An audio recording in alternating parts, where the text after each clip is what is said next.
এই নাও, রাখছি এখানে। বাবা, একদম বিছানায় বসে চা, এরকম তো বড় লোকেরা খায় রে। আমার বাবা মাও না হয় একদিন খেলো, ঠান্ডা করো না, তাড়াতাড়ি খাও। তুই আজকে সকাল সকাল উঠলি কেন? ছুটির দিন, তুই তো ঘুমোতে পারতিস তো। কি করব, ঘুম হলো না তাই উঠে পড়লাম, ভাবলাম আজকে চাটা আমিই করি। ঘুম ভেঙে গেল নাকি সারা রাত ঘুমোসনি? যাকে বাবা, উঠতে না উঠতে গরম গরম চা পেলাম। হ্যাঁ, দিনটা আজকে ভালোই যাবে, কি বলো? শুরুটা ভালো হলো। তবে আর কতদিনই বা এসব করতে পারবি? এরপর তো চলে যেতে হবে। তবে আমি কিন্তু খুব রাগ করেছি অপু তোর উপর। এত বড় একটা ঘটনা তুই আমাদের একবারও জানালি না।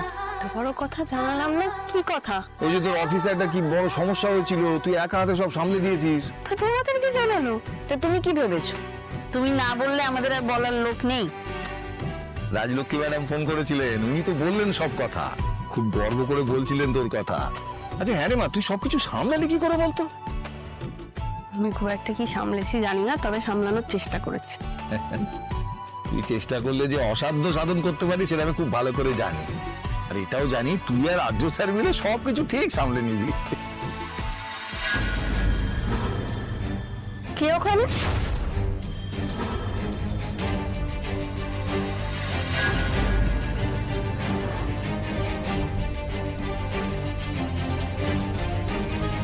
চাটা দারুণ বানিয়েছিস রে, মনটা পুরো জুড়িয়ে গেল। শুনছো তো, বলো। তোমাকে একটা কাজ করতে হবে। কি? একটু দোকানে যাও, একটু ভালো মিষ্টি নিয়ে এসো। মিষ্টি? মিষ্টি নিয়ে কি হবে? ও কিছু না, ওই আজকে বাড়িতে না একটু লোকজন আসবে। লোকজন আসবে আমাদের বাড়িতে? কে আসবে? সে কে